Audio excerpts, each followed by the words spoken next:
그러니까 이 사람이 만약에 대통령이 되면 어떻게 되겠어요? 저기한테 한번 밑보였던 사람은 정말 끝까지 발본 세권에서 복수하려고 들을 사람이죠. 그러면은 우리가 봤던 어떤 분하고 아주 비슷하지 않습니까? 아주 매추가 잘 되죠. 탄핵당하신 분? 예. 그러니까 정당 해산도 지도할 거고요. 또 국가보안법을 자기 손에 들고 휘두를 거고 뻔하고요. 테러법도 있잖아요. 깜이 안 되는 후보가 지금 자기 스스로 막 인제는 이겼다라는 큰 소리를 개뻥을 치고 있으면서 저렇게 득이양양해 있는 모습을 선거를 한번 콱 찍어 눌러줘야 되라는 생각이 들고요. 그렇죠. 조금 더 그 새롭게 드러난 의혹이 한 가지 있는데 너무 늦게 드러나서 그냥 이거 묻히고 지나갈 것 같은데 홍준표 아들 둘이 그러니까 대학생이거나 군복무를 한 상태에서 예금이 2억 8천만 원 정도가 통장에 있었대요. 근데 둘 다 똑같이 1억 4천만 원씩 나눠져 갖고 돼 있었다는 거야. 원내 대책비가 그쪽으로 갔나요? 그래서 국내 이제 국세청이 생각하는 바로는 이거는 그 아버지가 어떤 차명 계좌를 이용해서 재산을 몰래 따로 이체해 놓은 것이 아닌가라는 의심이 든다라는 이제 얘기가 흘러나왔는데 이게 선거 이틀 전에 나와서 이슈도 제대로 못 대보고 그냥 없어지게 생기긴 했는데 아무튼 뭐 자녀 문제에 관한 한 뭐 자기는 떳떳하다 어쩌다 이런 얘기를 막 털어놓으면서 안 후보와 문 후보의 어떤 부정적인 그런 자식 관계에 대해서 거품을 물던 홍 후보한테도 또 그만한 흠이 있었다는 얘기예요. 결국은 안 밝혀진 게 문제지. 돈도 그렇지만 이 홍준표가 이건희를 전에 사면 요청을 하고요. 그리고 나서 두 아들이 삼성전자에 취업을 했어요. 야이씨, 문준영 씨 정말 너무 억울하다. 억울하죠. 이건 뭐 아니 삼성에 취직을 했어요. 아들이. 그러면 이거는 뭐 난리 폭대기를 쳐야 되는 거 아닌가요? 상식적으로 생각하면 공무원보다 더 힘들다는 삼성에 그것도 전자에 그러게요. 그것도 이건희에 대한 사면 요청이 들어가자마자 바로 네. 어떻게 생각해도 이거는 홍준표 아들들의 능력이라고 보기엔 어려운 부분이 좀 있죠. 그래서 TV토론에서 홍준표가 그랬나요? 삼성 세탁기에 놓고 돌려야 된다고? 아하. 브랜드 명까지 이야기했어? 네. 그럼 LG나 나머지 대기업들은 다 다른 후보 찍으면 되겠네. 그러게. 성완종한테 뇌물 받아서 재판받고 계시고요. 정치자금인지 뇌물인지는 또 평가를 해봐야 알겠지만 원내 대책비도 집에 가져가서 부인 두셨던 바로 그런 분이시고요. 정말 대단하신 분이십니다. 예. 그리고 약자들에게 밥그릇이나 병상을 뺏어가지고 그것으로 예산 절감했다고 말하는 사람입니다. 정말 대단한 사람이고요. 이분은 BBK의 mon에 탈탈 털어가지고요. 대법원에서 재판받는 문제까지 포함해가지고 정치활동을 이제 마감했으면 좀 좋겠다 이렇게 생각을 합니다. 선거 막판에 논란들이에요. 월스트리트 저널이 문재인이 역전당할 수 있다 뭐 이런 사설을 써가지고 논란이 되고 있는데요. 그래서 이거를 홍준표 후보 쪽이나 안철수 후보 쪽에서는 굉장히 이용을 해 드시고 계신데 홍준표 후보의 지지율이 크게 상승했고 안철수 후보는 지지율이 떨어졌다. 20%의 유권자가 표심을 확정하지 않은 만큼 중도 보수 유권자들의 표심이 특정 후보에게 쏠릴 경우 역전도 가능하다 이렇게 썼는데요. 그러니까 홍준표가 이제 페이스북에 이런 글을 썼어요. 월스트리트 저널이 보수 대기일집으로 홍준표의 대역전 가능성이 있다고 보도했다. 뭐 이런 식이거든요. 근데 이게 하나는 아셔야 됩니다. 이 사설을 쓴 사람이요. 홍콩 사람이에요. 스포츠지 있죠. 네. 스포츠지가 부산하고 광주하고 대전이 다 일명이 달라요. 무슨 말이냐면 그 지역에 맞게 쓰는 거고요. 홍콩에 있는 사람이 이걸 썼던 이야기고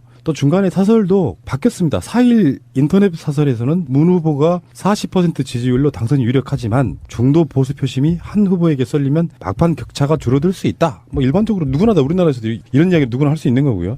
6일자에서는 아직 20% 유권자가 표심을 정하지 않은 만큼 중도 우파 표심이 한 후보에게 쏠린다면 역전도 가능하다. 사실 이것도요. 방송에서도 할 수 있는 이야기잖아요. 근데 거두절미하고 문이 역전 당할 수 있다. 역전 당했다도 아니고 당할 수 있다잖아요. 요거를 갖다가 이제 지푸라기로 잡는 심정으로 이용해 먹고 있는 거예요. 이 월스트리트 저널을 쓴 기자가 이게 전체 내용이 이 내용이 주제가 아니에요. 원 주제는 뭐냐면 트럼프의 대북 정책에 있어서 문재인의 당선은 걸림돌이 될 수 있다. 즉 문재인은 미국이 마음대로 만만하게 주무를 수 있는 사람이 아니기 때문에 앞으로 대북 정책에 있어서 그 한미 관계가 지금처럼 뭐 원활하게 이루어지지 않을 것이다라는 부분을 먼저 적시를 했고 그런 와중에 현재 그로 인해서 역전이 이루어질 수도 있다라는 이제 멘션을 같이 붙인 거예요. 그러니까 쉽게 말하면 월스트리트 저널은 미국의 이익을 위해서 문재인이 되는 것은 조금 미국한테 좀 좋지 않다라는 내용의 사설을 쓴 거고 그런 사설의 내용을 좀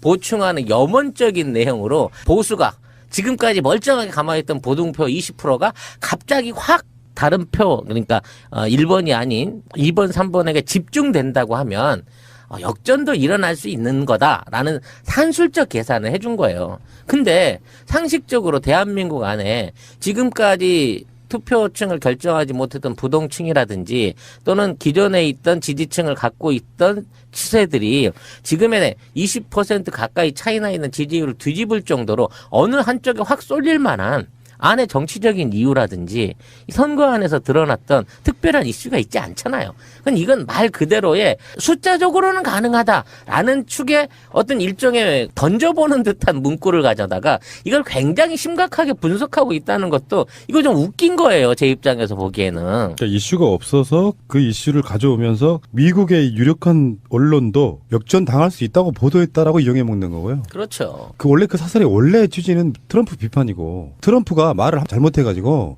미국의 이익을 침해되는 그거에 대한 비판이고 그렇기 때문에 오히려 우리가 방송으로 이야기했다시피 문재인 후보에게 더 유리한 결과가 나왔다. 예, 이 사설 네. 내용에서 이런 내용이 나옵니다. 그러니까 이게 이 사설의 주요 맥락은 이거예요. 사드 배치 비용을 한국이 부담해야 한다고 트럼프가 발언을 해서 이 부분에 대해서 비판하면서 트럼프 대통령 발언이 한미 동맹을 약화시키고 미국의 대북 압박 정책에 협조하지 않을 수 있는 문 후보를 돕는 결과를 낳았다. 그러면서 맨 뒤에 트럼프는 입을 다물어야 된다. 이렇게 결론을 낸 거거든요. 주제는 이거예요. 그러니까 그 안에서 뭐 역전될 수 있다는 멘트는 별 의미 없는 멘트인 건데 이걸 확대시키고 있는 거고 원래 그리고 얘네들도 지난 미국 대통령 선거도 44대 40으로 힐러리가 이긴다 그랬다가 틀려가지고 개망신당한 그 신문이란 말이에요.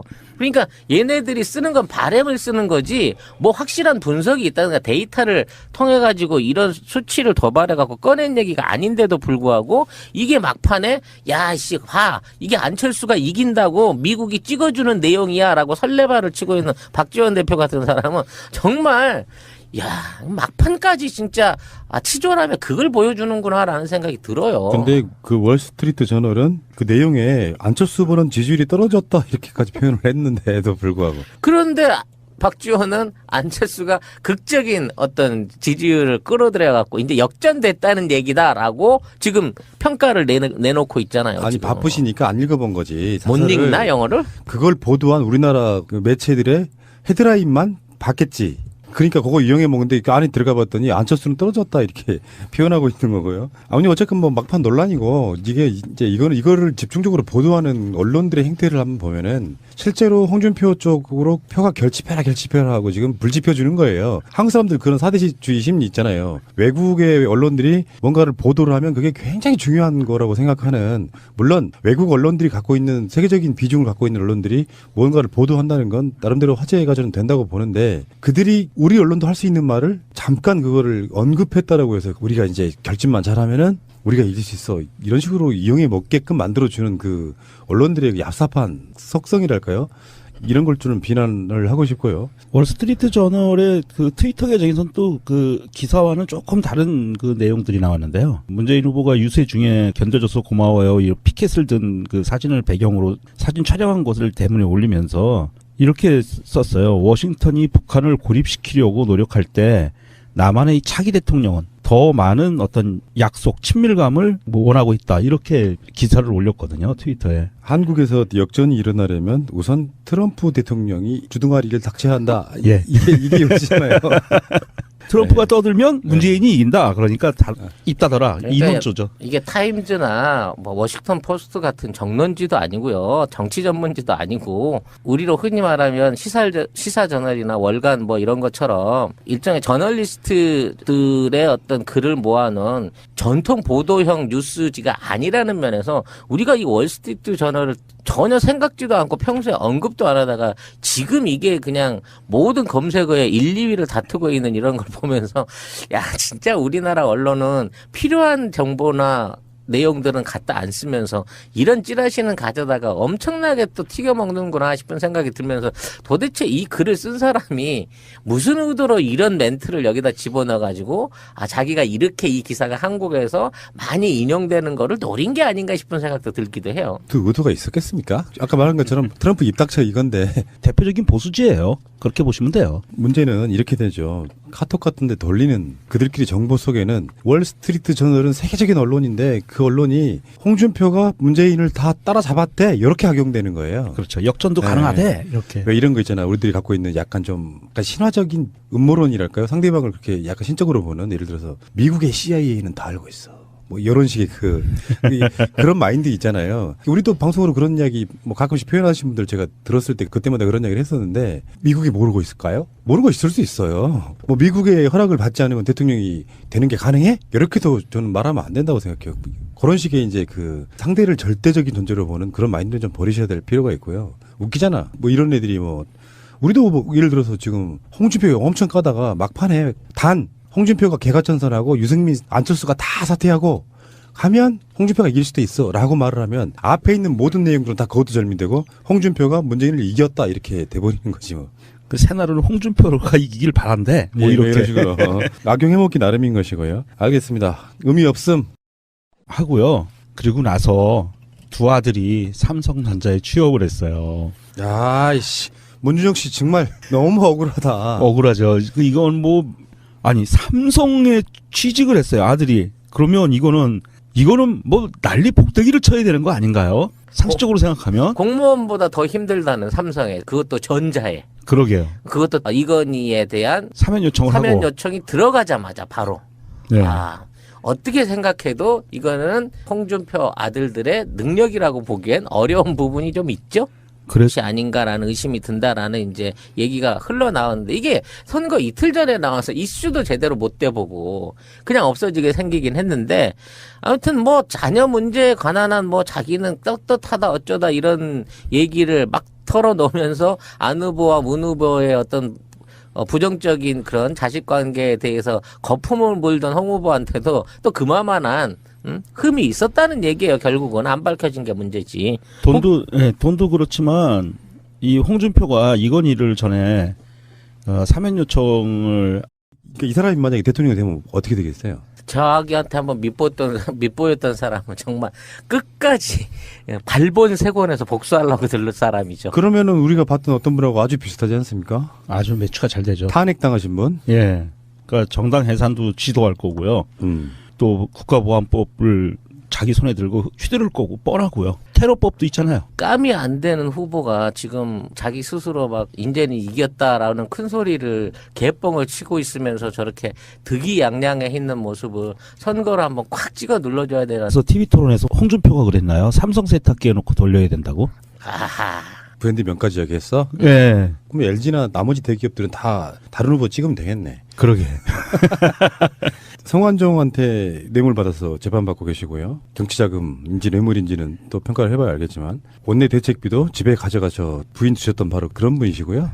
정말 대단하신 분이십니다. 예. 그리고 약자들에게 밥그릇이나 병상을 뺏어가지고 그것으로 예산 절감했다고 말하는 사람입니다. 정말 대단한 사람이고요. 이분은 BBK의 머리에 탈탈 털어가지고요. 대법원에서 재판받는 생각이 들고요. 그렇죠. 조금 더 새롭게 드러난 의혹이 한 가지 있는데 너무 늦게 드러나서 그냥 이거 묻히고 지나갈 것 같은데, 홍준표 아들 둘이 그러니까 대학생이거나 군복무를 한 상태에서 예금이 2억 8천만 원 정도가 통장에 있었대요. 근데 둘 다 똑같이 1억 4천만 원씩 나눠져 갖고 돼 있었다는 거야. 원내 대책비가 그쪽으로 갔나요?